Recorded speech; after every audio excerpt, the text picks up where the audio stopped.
Olá, sejam todos bem-vindos, bem-vindas. Estamos aqui em mais uma live, essa live especial falando sobre relacionamentos narcisistas. Vamos estar com a gente, a doutora Helena, lá de Portugal. Pessoa maravilhosa. Doutora Helena, seja bem-vinda.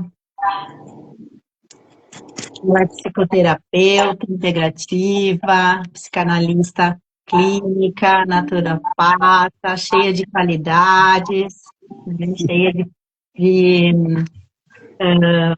Formações. conhecimentos, especialistas na linha de como é que se pronuncia? Que eu sou péssima no inglês, né? Biohacking. Isso, Biohacking. isso daí. E Yeah. também doutorada em psicanálise clínica. Ela dedica seu tempo em estudo em ligação a esse trauma que muitas pessoas têm, essas emoções, olhando para o cérebro, para o corpo.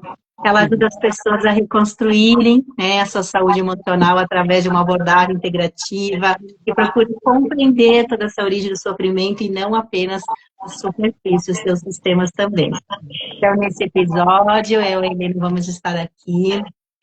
Vamos fazer essa análise com você, com o olhar dentro da psicoterapia, dentro da constelação, entender alguns sistemas, né? E Uhum. trazer essa perspectiva diferente sobre o narcisismo no relacionamento, né? Que nada é por acaso. Isso. Explorando não apenas os comportamentos dos narcisistas, mas também esse impacto profundo que acaba que esse tipo de relação deixa identidade para quem fica. Então, fala um pouquinho com nós, Helena. Sim, gratidão. Primeiro agradecer-te pelo convite. Estou muito orgulhosa de estar aqui contigo, sabes bem, gosto muito de fazer estas lives contigo e apesar de já há algum tempo não estar a fazer live, é sempre um momento muito agradável. E claro, poder aprofundar mais sobre o narcisismo, que é o assunto que eu agora estou focada, o narcisismo nos relacionamentos, isso realmente fico muito satisfeita de poder desenvolver um pouco mais, trazer aqui outros pontos de vista, outra visão de como é que acontecem certos processos, neste caso, nas vítimas de pessoas com o transtorno narcísico. Muito bem. Então, veja que a gente vai falar sobre os homens, relacionamento narcisista, às vezes de mulher, não só homens, porque no fundo, né, todo mundo tem um pouco, né, quer controlar o outro, então temos que ter cuidado, ficar no nosso lugar. E aí vamos quebrar esse tabu hoje, né, falando sobre isso, né, de que os homens não sofrem abusos emocionais, eles também são manipulados, assim como as mulheres, né, então a gente precisa sair dessa dualidade entre o feminino e o masculino para ter equilíbrio, para as relações terem equilíbrios. Então, Sem dúvida. tem que olhar, né? Vamos desconstruir, começar já desconstruindo esse tabu, Helena. Sem dúvida, sem dúvida. Normalmente as pessoas, a primeira ideia que as pessoas têm é que o narcisista está só incluído ou existe mais no sexo masculino, mas as coisas não são bem assim. Existe também no género feminino, só que não é tão divulgado, não é tão falado. E quando o transtorno narcisista é no lado feminino, acaba por ser muito mais agressivo, acaba por ser algo muito mais destrutivo. Porquê? Porque normalmente o homem é aquela vítima, não é? É aquele empata que não procura ajuda, que não para tentar entender o porquê que aquelas situações estão-lhe a acontecer e não para ir buscar ajuda. E por vezes, quando param para fazer isso, já é um pouco tarde, porque deixa marcas muito profundas pode mesmo levar a pessoa a tirar a própria vida ou então o mesmo próprio narcisista, a mulher narcisista, acabar por tirar a vida dessa vítima, desse homem. Portanto, acaba por ser muito mais grave do que quando é no género feminino. Entendes? Sim. Por isso é muito bom nós estarmos a fazer esta live e começarmos a trazer um pouco mais, uma visão um pouco maior sobre, então, o que é que passa o homem num relacionamento narcisista. Isso é uma maravilha. Muito bem, né? Existe muito essa parte, né, que fala nesses serviços traumáticos, porque quando vem pro nosso fazer análise dentro da parte clínica, da pessoa se entender, se olhar, ela fala muito sobre isso. Então, eu acabo fazendo um mapeamento e identificando relacionamentos narcisistas, né? Uhum. E, no fundo, quando o homem vem, ele também tem suas dores, né? Porque, o provedor tem que fazer isso, tem que fazer aquilo, mas qual é a minha parte também para ter equilíbrio, né? Porque hoje em dia a riqueza são de várias formas e precisa ter esse entendimento. Então, durante esse processo que eu acabo fazendo, reconhecendo a pessoa, esse relacionamento narcisista, antes que destrua a própria identidade, né? Uhum. Eu quero fazer uma pergunta para todos que estão aqui nos ouvindo hoje, né? Que perguntas empoderam, não são as respostas. Então, uma pergunta para quem está nos ouvindo é que se você já saiu de uma conversa pedindo desculpa por algo que nem sabia que tinha realmente feito, né? E quantas vezes você se sente nesse lugar, né? O que aqui, o que eu preciso olhar, o que eu preciso entender, né? Ou também já sentiu que precisava provar o tempo inteiro que é uma boa pessoa. Será que você tem que estar sempre provando que está certo? E que manipulação é essa que a gente não pode ser só simplesmente ser eu sou essa pessoa livre, leve e sou. Por isso que a gente se esforce quando está num relacionamento narcisista, tanto a mulher como o homem, e nunca é o suficiente.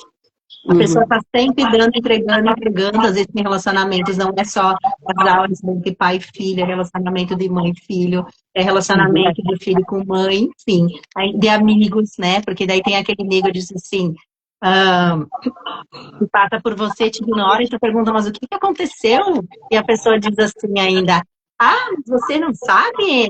Ainda que eu não cheguei, não briguei com você. Então, quando você me vê, não me olha. Nunca mais. Então, pensa você passar, às vezes, por uma situação dessa e você nem sabe o que aconteceu. E, às vezes, a pessoa só tinha um ciúme, tinha um controle emocional sobre você e, de repente, aquele controle acabou. Então, ela usa essa forma para te desmerecer. Então, com esse olhar, essas sensações, pode acontecer de diversas formas nesses relacionamentos.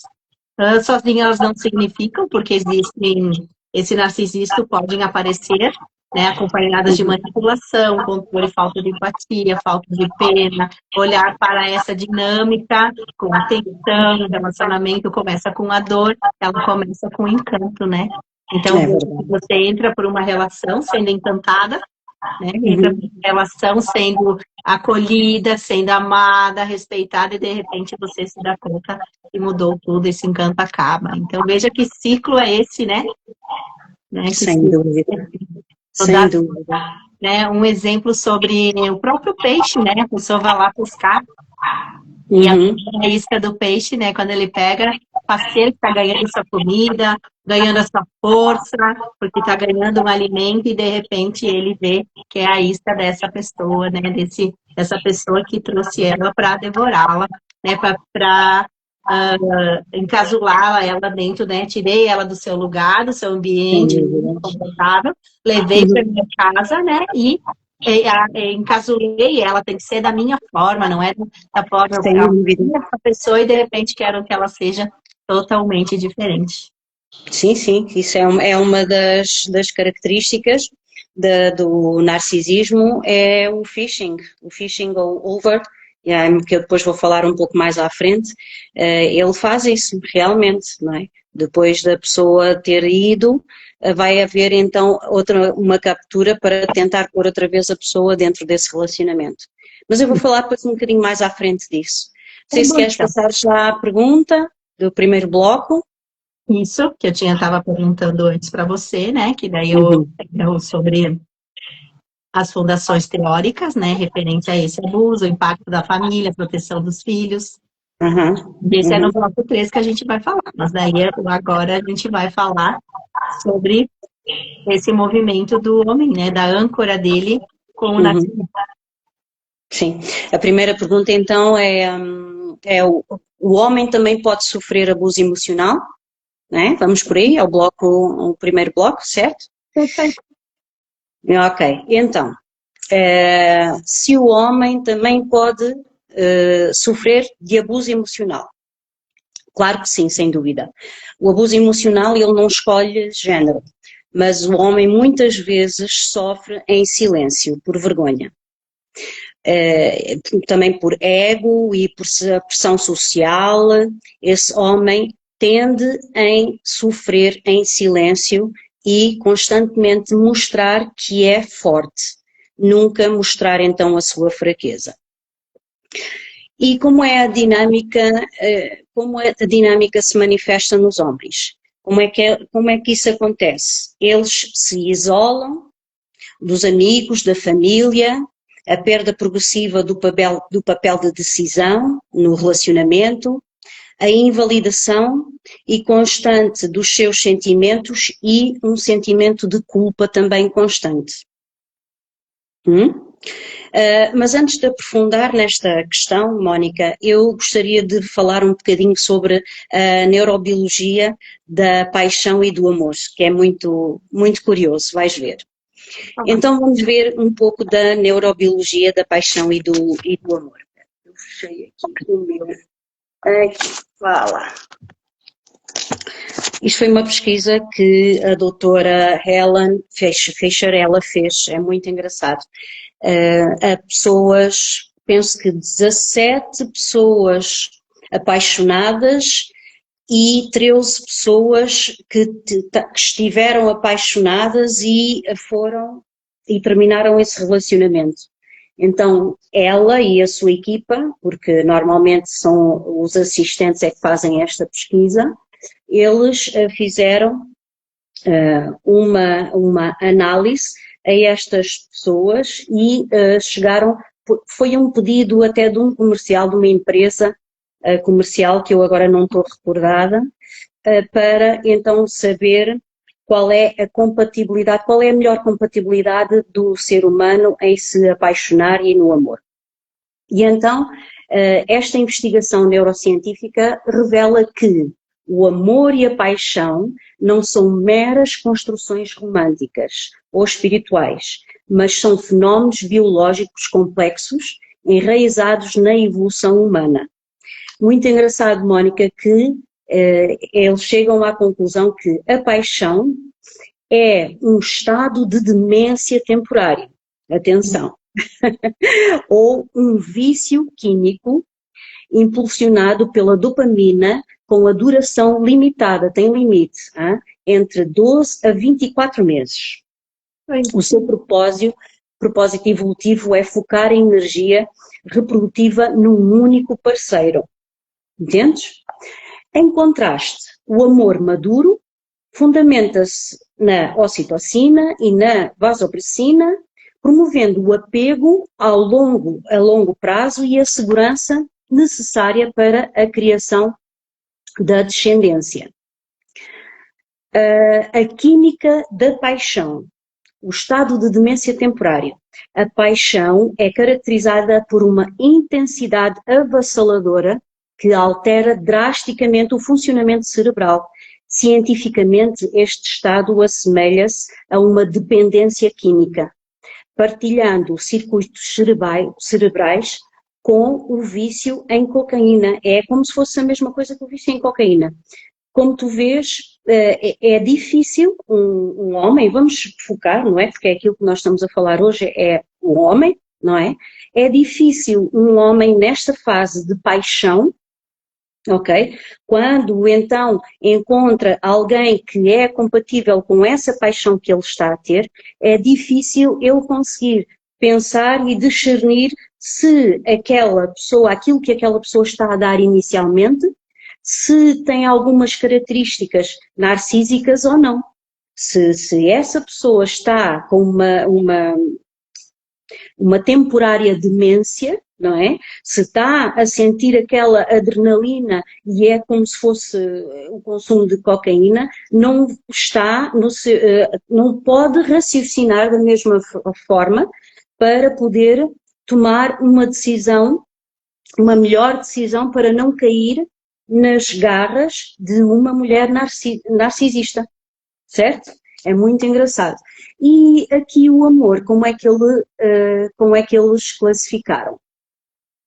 Ainda temos aqui o colapso do julgamento crítico. Durante a paixão ocorre uma inibição do córtex pré-frontal, a área do cérebro responsável pela decisão lógica, que era aquilo que eu estava a falar, tá a ver?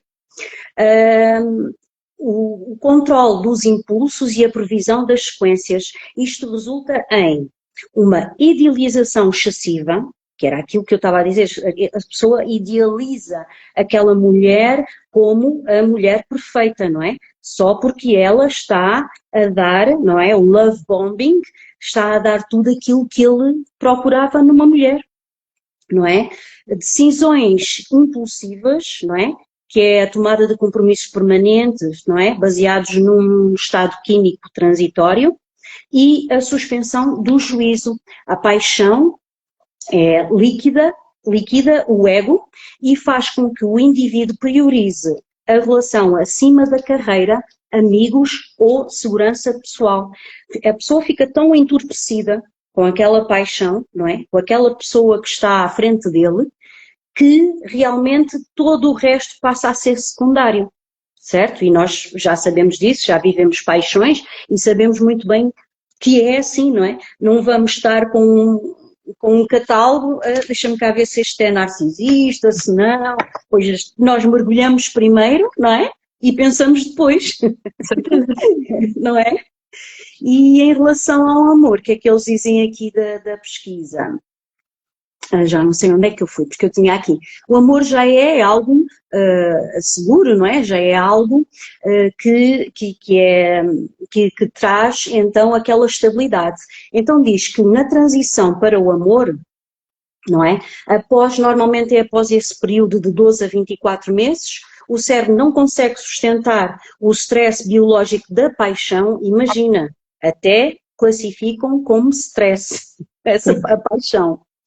Os níveis hormonais tendem a estabilizar, dando lugar ao amor companheiro, entendes? Que é então a parte da estabilização. Daí o homem estar mais suscetível a cair, então, vamos assim dizer, temos que dizer as palavras corretas, nas garras então de uma mulher narcisista, entendes? Queres comentar alguma coisa antes de prosseguir? Na realidade é bem aquilo, né? Quando a gente numa relação apaixonada, você acredita que, nossa, encontrei a pessoa perfeita, a mulher perfeita, o homem perfeito, né? E ele vai aparecendo, compreendendo, com os poucos você vai entendendo aquilo que está acontecendo. É aquilo que às vezes você sonhou em ouvir da pessoa e a pessoa está ali no teu ouvido te falando, né? Às vezes a pessoa diz, nunca conheci alguém como você. Você é a mulher da minha vida, você é o homem da minha vida, né? Tudo é muito rápido, né? Quando vê a pessoa já está dentro da sua casa. Existe uma intensidade grande, né? Intensidade de contexto. A pessoa vai te preenchendo para que você fique cada vez mais perto. Existem promessas, né? Intensidade, promessas que nunca se cumpre. Fala uma coisa e faz outra. Idealização de algo que não vai cumprir. E a pessoa parece tão perfeita que você quer ficar, na verdade, ali o tempo todo só pendurado nessa pessoa, esquece das outras coisas. E daí vai ficando com mais problema, né? Mais apaixonada, essa imagem que você criou na sua cabeça e que não existe, né? Logo ali na frente começa a aparecer, não é mesmo, Helena? É verdade, é verdade. Bom, entrando então já dentro da pergunta que é proposta neste bloco, então, ainda na linha desta pesquisadora, de Ellen Fisher, nós vamos olhar para o colapso do ego no enamoramento. O enamoramento é o único momento em que as defesas rígidas do ego colapsam temporariamente. Ou seja, o homem perde todas as suas armas, não é? Toda aquela armadura que ele tem de defesa e, por estar apaixonado, como eu estava a referir antes, não vê então os riscos que possa estar a correr de uma narcisista quando ela aplica então o love bombing, não é? Neste caso, quem é que em quem é que se consegue entrar, neste caso estou a falar o homem, não é? Em quem é que se consegue entrar, como é que essa mulher narcisista, aonde é que ela consegue praticar esse love bombing? Normalmente são em homens que já têm algum tipo de trauma, já trazem um trauma com eles, não é? Estão traumatizados. Normalmente habituado a controlar a sua a controlar as suas armaduras, a sua força. Ele está habituado a isso, mas por dentro, lá por trás, ele tem os seus traumas. Daí, então, essa narcisista conseguir entrar com muito mais facilidade. Este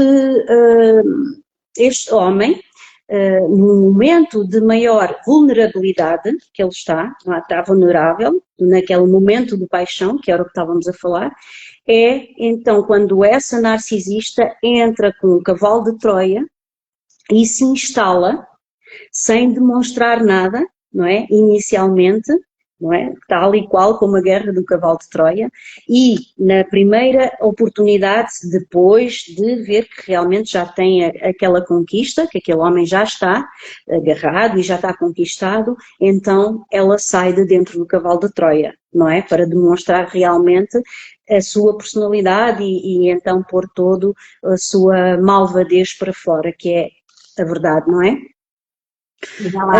Uma pessoa, né, querendo coisas, impondo coisas, pedindo, né, para mim continuar dessa forma tem que ser assim, assim, assado, senão eu não fico.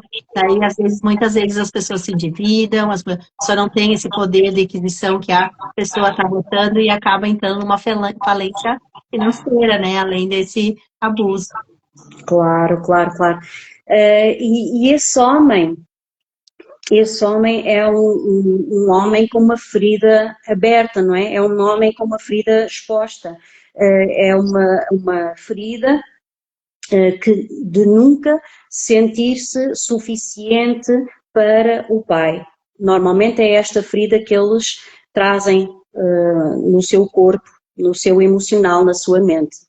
Então, por causa disso, eles constroem uma máscara de super-homem e atrai essa parceira cuja máscara existe testes e controle constante.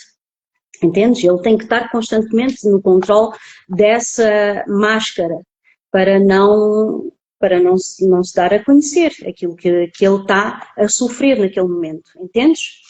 Então, a relação deixa de ser uma troca saudável e passa a ser um ecossistema onde a vítima serve exaustivamente a estrutura do outro para tentar validar a sua própria existência. Entendes? Resumindo, Mónica, vamos ser honestos e incomodar um pouco. A maioria dos homens não está a sofrer num relacionamento porque simplesmente se apaixonou pela pessoa errada. Está a sofrer porque caiu na compatibilidade traumática. Ou seja, nós sabemos que a pessoa narcisista também é um ser humano traumatizado, ok? O amor real tem o poder de colapsar as barreiras do ego. Ok? Se o amor fosse verdadeiro, tinha esse poder de colapsar essa barreira do ego. No entanto, se o homem carrega desde a infância a ferida de nunca ter sido suficiente para os pais ou para o meio onde ele cresceu, não é? E vive, ele vai construir uma armadura de homem vulnerável, autossuficiente e protetor. A dinâmica narcisista surge precisamente no momento em que ele encontra alguém cuja máscara ativa e detona essa ferida oculta. O abuso emocional no homem não acontece porque ele é fraco ou ingênuo. Acontece porque a sua ferida foi desenhada para servir, proteger e tentar consertar a dor no outro, não é? É aquela ferida dele querer fazer o contrário daquilo que ele sempre viu no seu crescimento em casa dos seus pais. Não é? É aquilo que ele quer fazer sempre o contrário. No fundo, isto não é uma relação de amor, é um serviço traumático. Toma nota como é que é esta dinâmica. Como dizia Carl Jung, enquanto não tornares consciente o inconsciente, ele vai conduzir a tua vida e vais chamar-lhe destino. O homem acha que tem azar no amor ou que atrai sempre o mesmo tipo de parceira, mas na verdade é a ferida oculta do seu inconsciente que está a escolher a parceira por ele, no piloto automático. É o inconsciente que faz essas escolhas. Normalmente é para o defender, mas ao estar a defender está a atrair realmente essa pessoa que também tem esses traumas, entendes? Então, uma aplicação prática para os homens que estiverem aqui a assistir ou que possam assistir depois. O homem acredita que atrai parceiras manipuladoras por azar, má sorte ou destino. Na verdade, é a ferida oculta do seu inconsciente que está a escolher a parceira para ele no piloto automático. O autoconhecimento é o único caminho para recuperar a autoria da sua vida. Ok? O abuso emocional no homem não transforma em alguém fraco. Ele usa a própria força do homem contra ele mesmo. Entendes? O homem entra em exaustão porque tenta consertar uma estrutura que foi desenhada para nunca ter conserto. Ou seja, um relacionamento com uma pessoa narcisista, com uma mulher narcisista, é algo que nunca pode ter um resultado, um bom resultado. As pessoas raramente e dificilmente ficam juntas, certo? Portanto, ele está a lutar por um relacionamento que realmente não vai ter um bom fim, não pode continuar, senão um dos dois vai acabar por se destruir e normalmente é sempre a vítima, não é? Porque o narcisista, ele não tem qualquer tipo de sentimento e para ele está sempre tudo bem. Para ela, neste caso, está sempre tudo bem, não é? Muito bem. Então, vamos continuando, né? Vou falar aqui, então, sobre esse mapeamento, essa identificação, né? Como reconhecer esses relacionamentos narcisistas, antes que ele destrua a sua identidade, seja no relacionamento entre famílias, entre relacionamentos amorosos, entre outros tantos. Então, a primeira fase é o love, né? O meu amor, vem aqui, preenche teu mundo, faço tudo por você.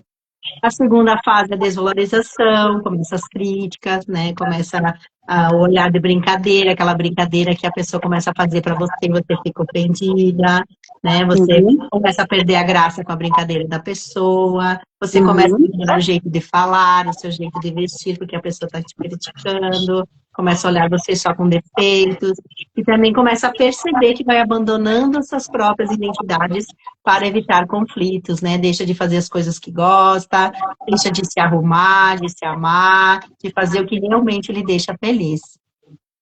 A terceira fase é o descarte, né? Ou ameaça, né? Quando você deixa de alimentar o ego dessa pessoa, ela começa a desaparecer, ela trata você com indiferença, ela diz, se você não vai, tal fulano vai, né? Ou busca outra fonte de admiração, deixando você de lado. Muitas vezes, quando percebe, já está perdendo o controle, né? Começa a ficar nervoso, ansioso, né? Começa a ficar se sentindo tímida, né? E tenta voltar com as novas promessas da pessoa, né? Então, o ciclo recomeça com promessas que não vai a lugar nenhum. Então, as formas de identificar, né? Elas são manipulações cruéis, porque elas envolvem gritos, elas não envolvem gritos, brigas, elas vão silenciosamente na tua mente, entrando, te fechando dentro de um casulo, e quando você se destrói a sua própria confiança.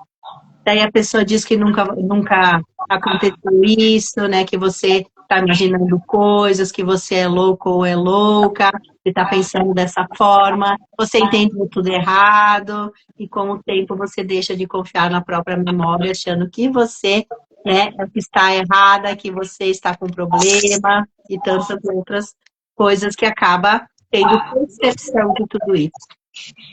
a própria percepção, na própria intuição, ela começa a acreditar apenas na versão apresentada pela outra pessoa, né? Então, desde que a gente está num lugar, às vezes a pessoa te desvaloriza, né? Fazendo perguntas, às vezes falando assim, ah, mas você é tal coisa. Não, eu não sou. E a pessoa, ela fica te afirmando aquilo, né? Que para que você dê, opa, não é meu, fica para você. Você só está falando aquilo que é seu, não é meu, né? Quando a gente entende isso, é maravilhoso. Que a gente sai leve, sabe? Não, eu sei quem eu sou. Eu sei das minhas qualidades e habilidades. Não preciso da tua aprovação. Vamos sair desse lugar, né? E fazer meu movimento, porque eu estou andando na linha reta, eu estou fazendo as boas escolhas. Então, a gente também tem que estar super consciente com o nosso pensamento para não entrar aquela linha invisível no nosso cérebro e nos desmoronar ou entrar botando palavras ofensivas e não deixando a gente viver a nossa própria história.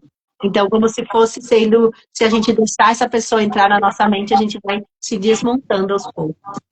Existe a versão de papel, né, Helena? A versão de papel é muito ruim, aquilo que acontece com muitas pessoas, né, quem machuca, passa para parecer vítima, ela é vítima o tempo todo, ela te manipula, ela começa a falar coisas que para te machucar, é horrível ficar perto de alguém desse lugar, enquanto ela vai falando por meio, ou chamando as pessoas do teu meio para falar mal de você, para se fazer de vítima, para dizer, criar uma máscara de você que não existe, né?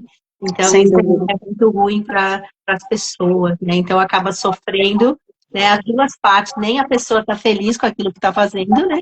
E destruindo, querendo destruir a vida, né? E a parte de colocar, quando a gente está bem com as emoções, está no nosso lugar, a gente tem coragem, porque as ideias é o que entender por que isso aconteceu na nossa vida, e a gente entender esse processo para saber, opa, isso é teu, isso é meu, eu vou ficar só com o que é meu. Então, a gente acaba saindo do lugar de pedir desculpa, a gente acaba, entra nas conversas sem querer resolver o problema do outro, vai olhar com mais leveza, né? Esse problema é teu, o que você vai fazer com isso, né? Quais possibilidades que você tem não são minhas? Você entrou nesse lugar, não fui eu. Então, não deixar que esses papéis invertam na sua vida. Então, também não acreditar que foi você que estragou tudo, né? Porque quando acaba uma relação, a pessoa diz, olha só, você estragou tudo, né? Estava tudo tão perfeito, mas que perfeito essa perfeição, né? Vamos olhar de pertinho, analisar, botar no papel isso daí? Então, seja claro com a pessoa, né? Mas a gente só consegue ter essa clareza se a gente estiver bem emocionalmente. Tem só mais uma palavra. É muita emoção falando, né? Então, a gente fala, porque a gente lembra das nossas memórias, quanta gente já foi manipulado na vida até entender e criar coragem, quantas coisas foi feito para sair desse lugar, né? Esse controle emocional que as pessoas acabam raramente entrando e deixando você dentro de uma prisão, ele costuma vir em estado disfarçado de cuidado, né? Cuidado como, vou botar gasolina no teu carro, só para ver como é que tá teu carro, se tem alguma coisa aí.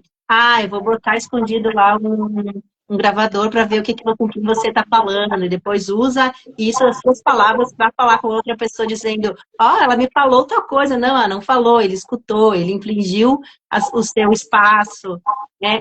Fez uma cópia da tua chave, entrou na tua casa quando você não estava. São várias coisas que são feitas, né? E foi levando aos poucos a coisas da sua casa, foi te manipulando, e quando você tem casos que a pessoa diz, mas a coisa foi estragando na minha casa, ele foi levando para arrumar e nunca mais voltou coisas boas.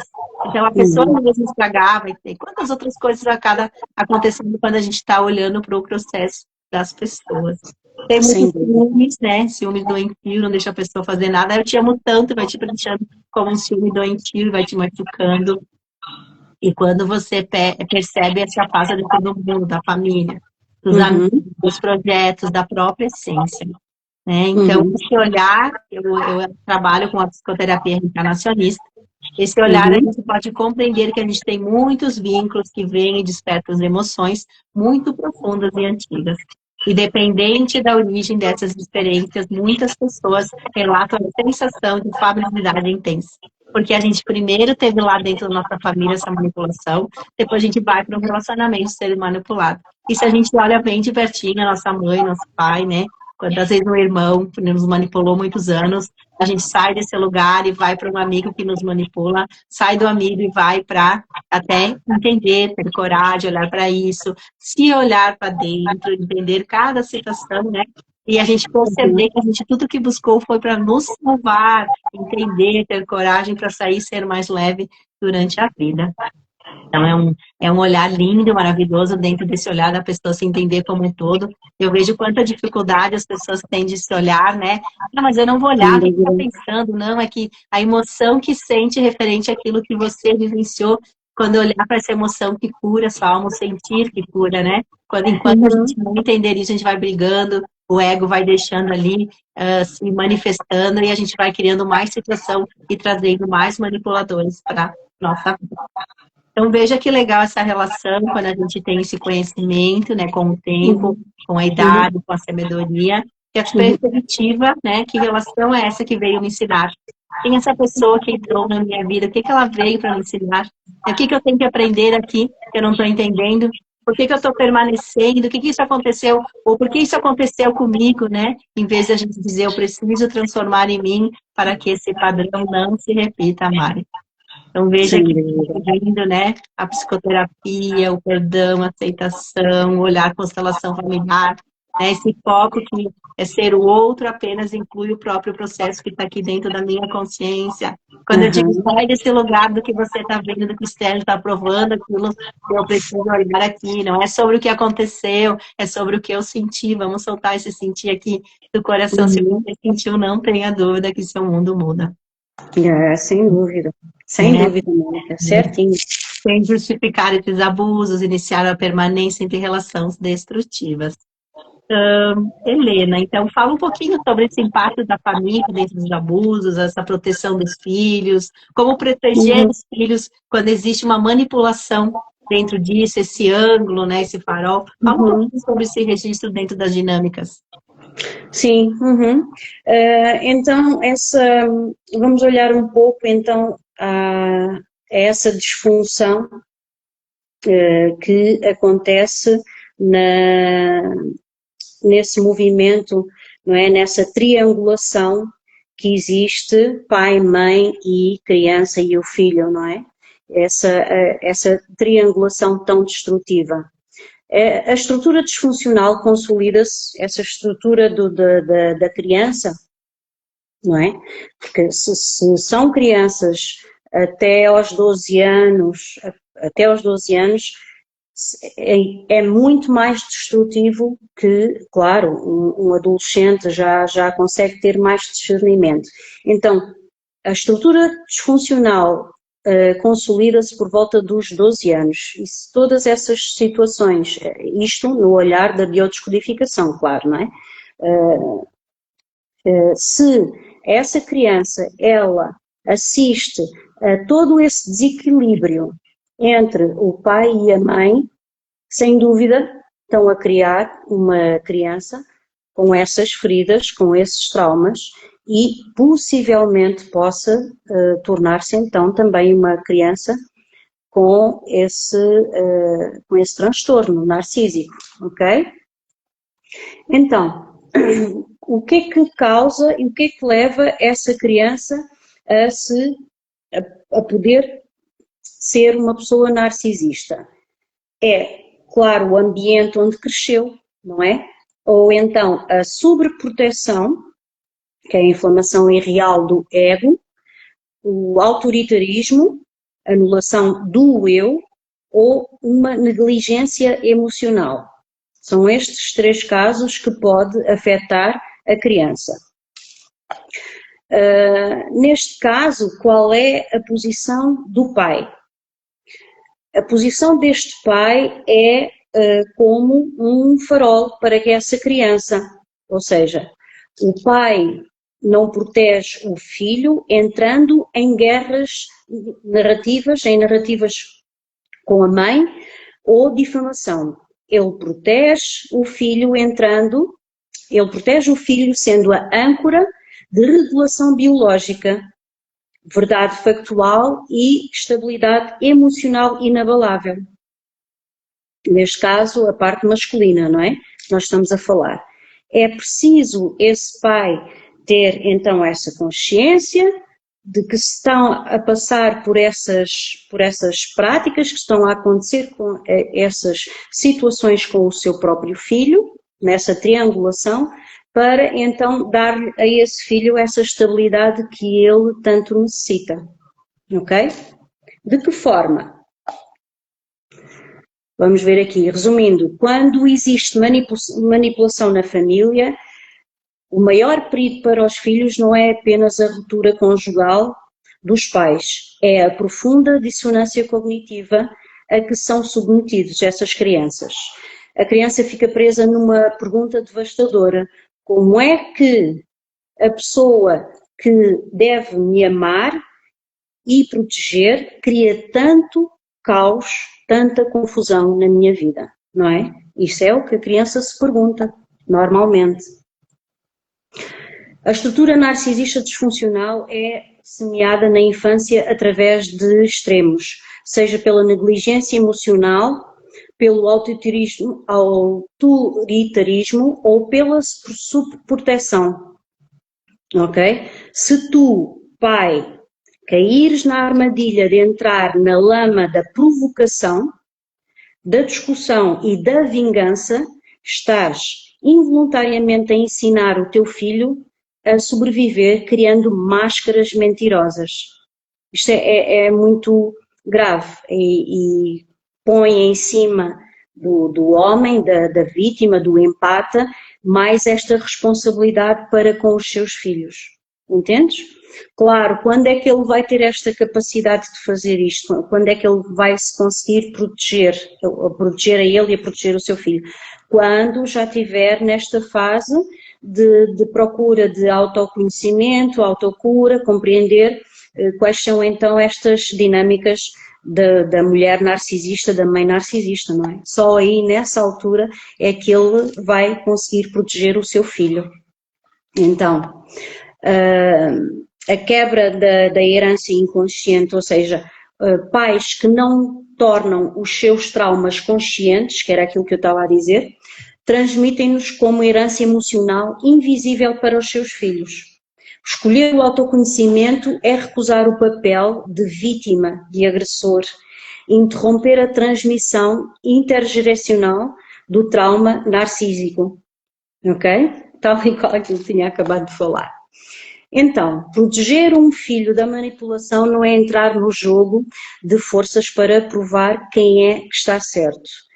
É ser o ponto de realidade da criança, quando o mundo ao redor dela é um jogo de espelhos e chantagens. O teu braço e a tua coerência têm que ser o chão firme onde ela sabe que não precisa de pisar em ovos, essa criança. É muito, muito importante. Então, tudo se resume a quê? A realmente o homem, pai, tomar consciência, procurar então compreender todas estas práticas para poder proteger o seu filho e poder ajudar e para que ele compreenda. Não entrar em conflitos nem debates para com a progenitora, para com a mãe, e muito menos denegrir a imagem dessa mãe. Isso é muito importante referir, não quero terminar este bloco sem dizer. É muito importante não denegrir, porque o transtorno narcisista, ele, primeiramente, pode não estar ainda diagnosticado e, segundo, não é? Tem aquelas fases onde que realmente existe aquela calmaria e aquela compreensão. E o lugar do pai é proteger aquela criança só simplesmente disso, não é? De todos esses ataques da mãe para com ele, a criança, e para com o pai. Mas o pai nunca deve de entrar em discussões ou denegrir a imagem da mãe. Este já é um ponto de vista pessoal. Então tem som. E como se libertar disso, né? Como essa libertação, essa reconstrução, essa sabedoria emocional para sair desse estado, né? Como é possível sair desse ciclo para reconstruir a autoestima e sair para o mundo com leveza? Ótimo.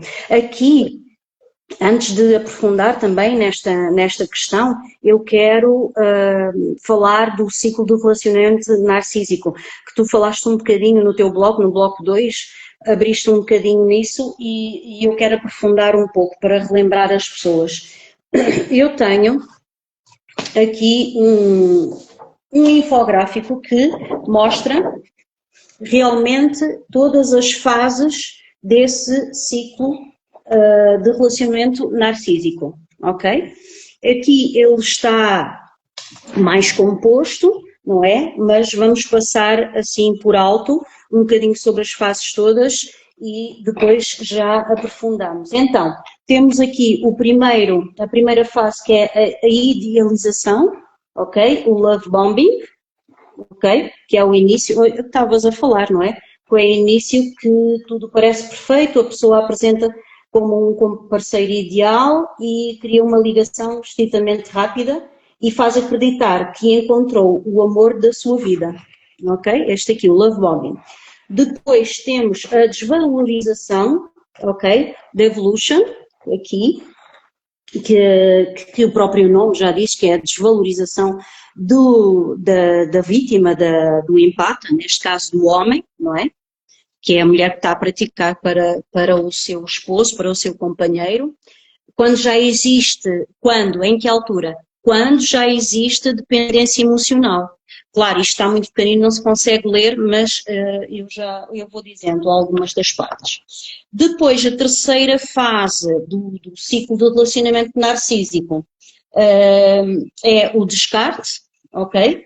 Que é quando deixa de fornecer a validação suficiente, quando a pessoa deixa, neste caso a vítima deixa de fornecer essa validação, a narcisista, vai sempre para o masculino, a narcisista, ela então descarta o seu companheiro, ok?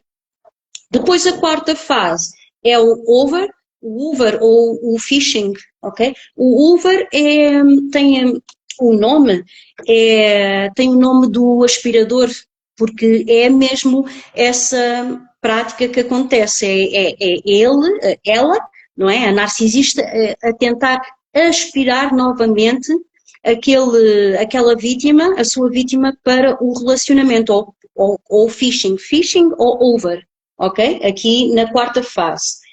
E na quinta fase é o vínculo traumático, não é? O trauma bond, ok?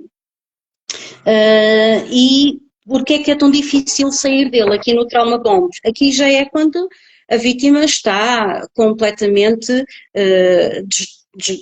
sem conseguir ter consciência daquilo que lhe está a acontecer aqui no trauma bond. Se ela está numa fase que não consegue perceber o que é que lhe está a acontecer, dificilmente ela consegue revidar e consegue dar a volta à situação. E chegamos aqui então à fase 6, que é então a recuperação, que é o recovery, que é onde nós vamos entrar na pergunta deste bloco. Não é? O que é possível fazer para a recuperação? Eu quero te dizer, Mónica, que este infográfico, eu tenho aqui umas ofertazinhas para as pessoas que te seguem, está bem? Eu quero oferecer este infográfico juntamente com este aqui também. Este aqui já está mais resumido, tá? Também é o infográfico que é o guia terapêutico do ciclo de relacionamento narcisístico. Este está mais resumido, que é o mesmo ciclo, ok? E também tem aqui a tipologia dos perfis de pessoas narcisistas aqui também, ok? E então eu quero oferecer estes infográficos às pessoas que te seguem aqui. E ainda tenho mais uma oferta, Mónica. Tenho esta oferta também, que sabes que eu faço estes materiais com muito, muito gosto, muito carinho, sabes bem? Também para as pessoas que te seguem, este é um guia também sobre o ciclo do relacionamento narcísico, E este e-book, este livro digital, ele tem aqui dentro um pequeno exercício e também com este guia vais ficar a perceber profundamente então como é que acontece esse ciclo, ok? Portanto, para isso, depois as pessoas então, elas vão ao meu Instagram, lá, e mandam-me a palavra materiais e eu envio para elas no DM, acho que é assim que se diz, no DM no particular, uma mensagem particular, na DM, e eu dispenso então estes materiais para todos os homens e mulheres que quiserem então aprofundar mais sobre este ciclo de relacionamentos narcísicos. Está bem? É uma boa ideia, Mónica? Não, está desligado. Com certeza, uma ótima ideia, imagina, né? Ganhando conhecimento as pessoas, né? Maravilhoso, ó, presente aqui na live, surpresa para mim. Boa. Boa. Estava aqui passando conhecimento e já estamos dando presente. Olha só a bênção, né? Como seria todo mundo estar leve, livre, né? Feliz e solto, né? Sabes que eu liberdade, ser livre para viver coisas boas e maravilhosas, né? Nunca faço nada pela metade, sabes bem? Eu tenho que dar sempre muito, muito, muito. Vamos então falar desta fase aqui, que é a perguntinha, não é? Que é a recuperação, o recovery. O que é possível fazer? O que é possível fazer depois de passar então por estas fases todas? Ok. Tem só uma questão, Helena, eu criei a comunidade, a gente tinha conversado a comunidade das lives, enfim, né, do movimento, dos podcasts. Criei a comunidade, daí já tá o link da bio, quem entrar já pode pegar lá direto, né, também. Então, mas isso é maravilhoso. E daí eu entrei, já criei ele, acabei esquecendo de mencionar para você essa semana, daí uma comunidade para esses materiais, para esses olhares, né, para as pessoas terem esse entendimento. Okay. Então já está no link da bio lá, para quem quiser entrar já pode ir entrando. Ok, boa. E então eu também vou enviar para ti, para depois entregares lá na tua comunidade. Ok? Podem descarregar através da tua comunidade e também podem ir ao meu Instagram e pedem lá, mandam a palavra materiais que eu também envio de uma maneira ou de outra. Vamos fazer chegar este material que eu acho que é muito, muito, muito, muito interessante. Já sabemos que o conhecimento ele transforma as pessoas e salva as pessoas e nunca é demais, não é? Sim, com certeza. Bora lá então. O que é possível fazer para a reconstrução, então, dessa autoestima masculina? A autoestima do homem é restaurada pela ação concreta, recuperação do controle do tempo, das suas finanças e do alimento somático, ou seja, de ter as suas emoções controladas, atualizadas, não é? Estar em plena felicidade, em plena tranquilidade, não é? E não por validação externa, ele próprio fazer isso e não estar à espera de uma validação dessas suas emoções, desses seus sentimentos, uma validação externa, porque não vai ter essa validação, não é?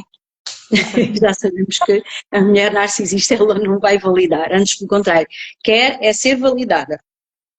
Resumindo, sair desse ciclo destrutivo exige a coragem mais crua e honesta que o homem pode ter. Aceitar sem qualquer anestesia que a pessoa por quem ele se apaixonou no início nunca existiu como identidade real, ou seja, aquilo não é real, não é uma pessoa real. Aquela versão idealizada era apenas uma projeção do próprio trauma dele, ok?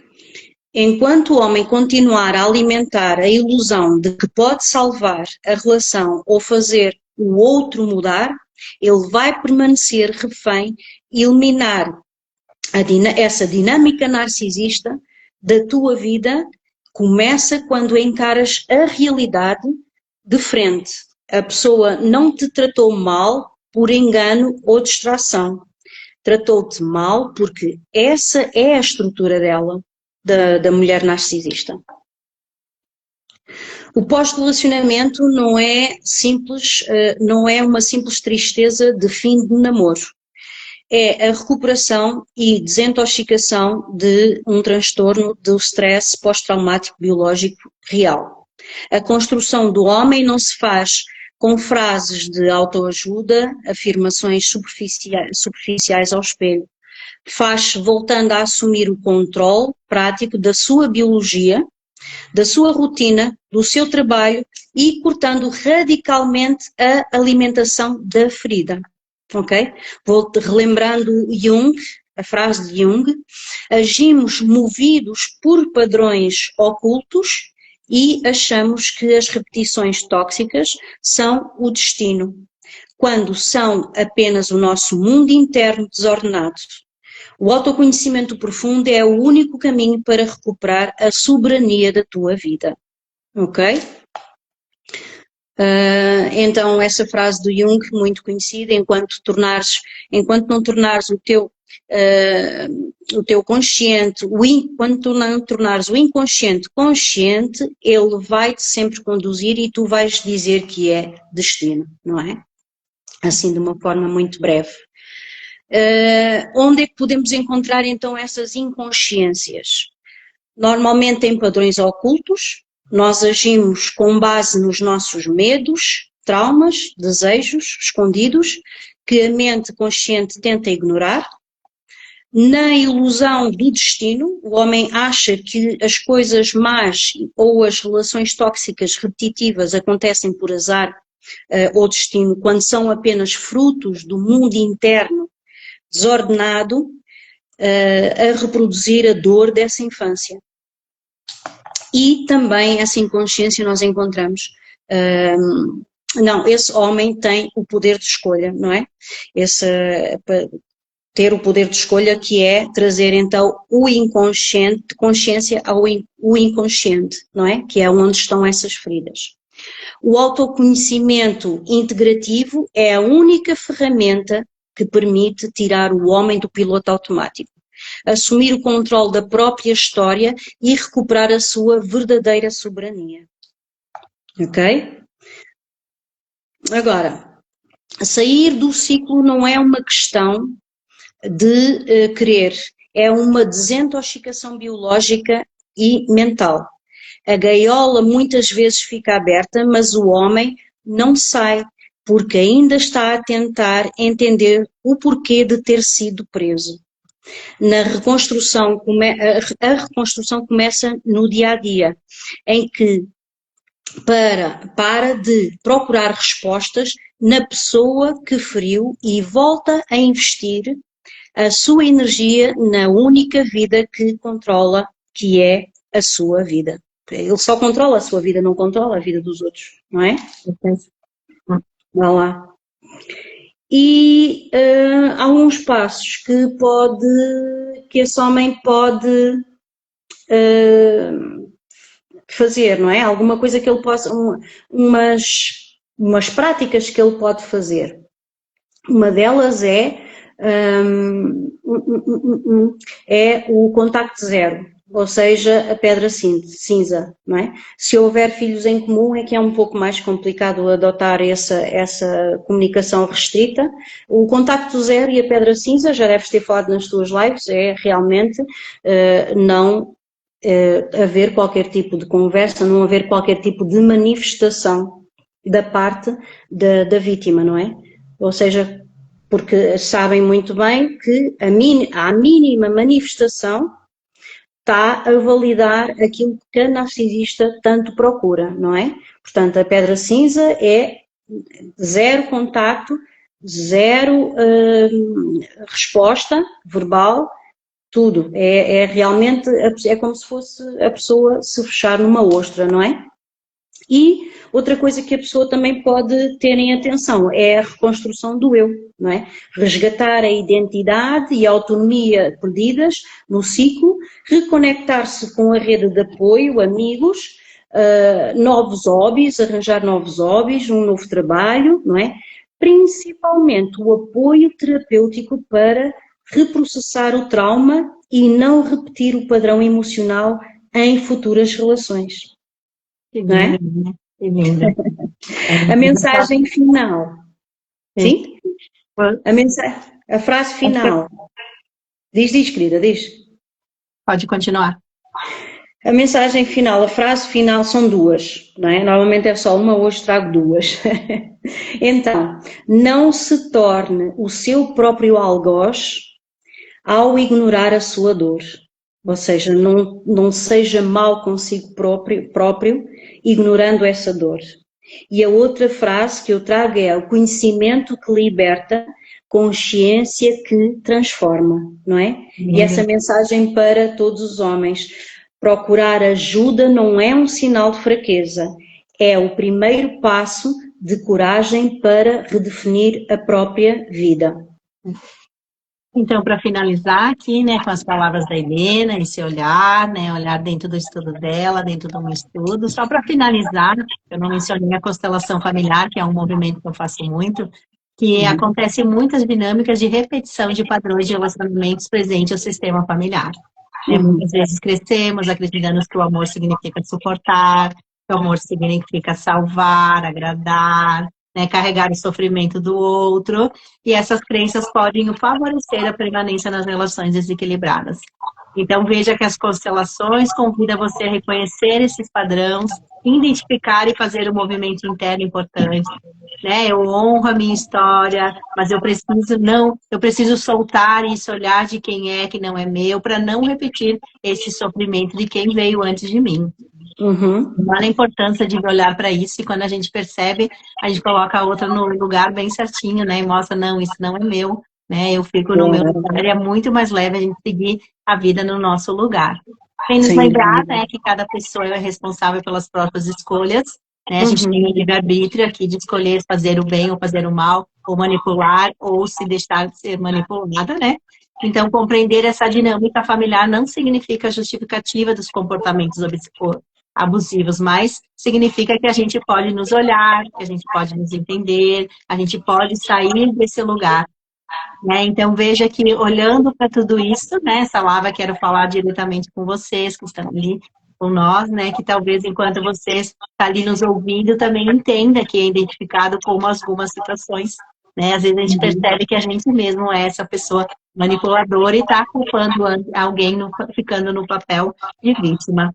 Talvez tenha lembrado também do relacionamento de um casamento, de um pai, de uma mãe, de um amigo, que também tenha percebido tudo isso e há muito tempo, né, deixou de tentar agradar alguém.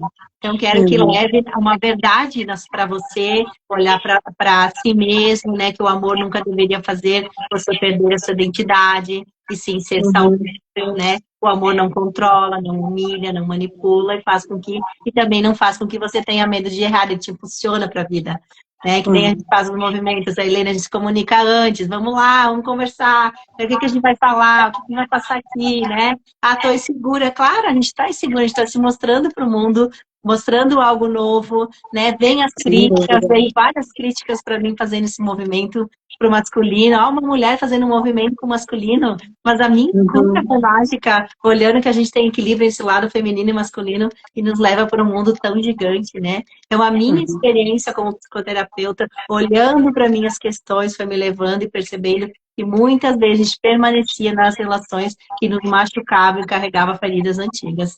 Então, as feridas são delas, não eram minhas, e vinha para o meu mundo me mostrar aquilo que, quando a gente vai se soltando, entendendo, nossa, é mágico, né? Então, esse olhar, a gente vê que a gente sai das repetições, a gente compreende essa experiência, esse convite, despertar essa consciência mágica, que é o crescimento interior, isso nos leva para longe, né? Esse crescimento, e quanto mais a gente cresce, e é tão bom, porque quando eu comecei a fazer as lives, eu comecei a ter febre direto, né? Eu não estava entendendo, começou a vir vários gatilhos das coisas que eu já tinha vivido com pessoas atual, aflorando esse gatilho em mim. Opa, peraí, para sair desse lugar mais forte, mostrar que a gente está terminando uma live especial, e na segunda-feira a gente vai ter outra live, né, terminando o 5º episódio, e vai continuar ainda, né, porque a gente tem aqui, né, mais pessoas que estão vindo para nós fazer esse movimento, e logo vocês já vão ter ali as novidades que estão acontecendo, convites novos apareceram com isso, então veja que sair mais forte ainda dentro desse processo, fazendo a live, trazendo algo gratuito para as pessoas, a Helena já presenteando todo mundo, né, com coisas maravilhosas, já criamos a comunidade, então quantas coisas pode vir aqui, coisas leves, né, então vamos compreender essa origem, esse padrão, que não significa aceitar o sofrimento como destino.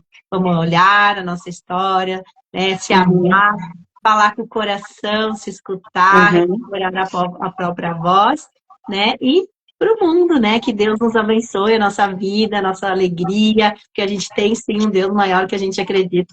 E quando a gente tem propósito, pode cair tantas vezes, pode vir, a gente continua no processo, não tem problema, né? Ontem mesmo eu estava num grupo de mulheres e me perguntaram, mas estão aceitando o teu projeto? Daí eu disse, uau, sabe que tem essa pergunta, né? Eu disse, uau, se fosse em outro tempo já travava. Não, claro que estão, né? Estou fazendo um movimento, olha que a caminhada que linda, que é olhando para a história, a caminhada, com cada dia tem um projeto novo, um movimento novo, as coisas, aflorando coisas novas, porque eu não estou mais prendida ao passado, não estou preocupada com as críticas e os julgamentos. Então, vamos olhar para o seu interior, que a gente se entende, a gente sai desse lugar, e que é a aprovação, né? A gente vai com o nosso propósito de vida, que é o que a gente está fazendo, eu aqui, a Helena, né? Mostrando para vocês que com coragem a gente vai fazer novas escolhas, né? Isso nos traz paz, né? Estou aqui, a voz leve, a tosse sumiu, né? Tá um pouquinho ainda, né? Que a voz... Mas tu vê quantas coisas grandiosas aconteceu nesse mês, né? Dando algo, né? Passando algo novo para as pessoas. No meio do caminho teve interferências, mas não desistir. Continuar. Claro, muito bem. Com dignidade, amor e verdadeiro, né? Então, minha live, né? Agradeço você, Helena, agradeço a todos que estão aqui. Eu é que te agradeço, Mônica. Eu é que te agradeço. E valeu a pena a aguinha e o sal, hein? Consegui ficar calma, consegui ficar tranquila. Foi muito bom e fico contente de ter passado então mais este conhecimento. E acredito que vai fazer uma diferença muito grande e poder entregar então estes materiais, que acho que é bastante importante. E agradecer pelo teu movimento de olhar para os homens, porque realmente é um género, não é?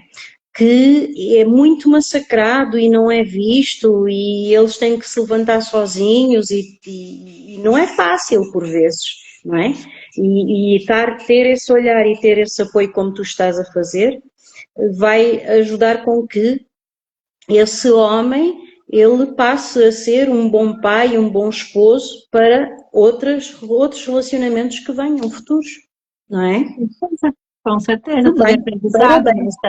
Estamos aqui para evoluir e ser feliz, né? Como seria todo mundo ser feliz, né? Ter essa riqueza que vem do coração, né? Que brilha para o mundo todo. Gratidão, Helena. Eu te agradeço, Mônica, gratidão imensa, tá? Vão buscar lá os materiais, tá bom? Não se esqueçam. Dentro na comunidade, que já ganho com o material lá dentro, tá? Tá ali no link, é só entrar, Helena, tá? Tá bem. Já me envias tudo, tá? E eu também te envio. Tá bom, gratidão.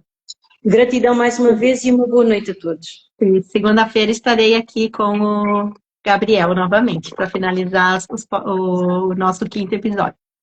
Boa. Beijinho, querida. Gratidão. Obrigada.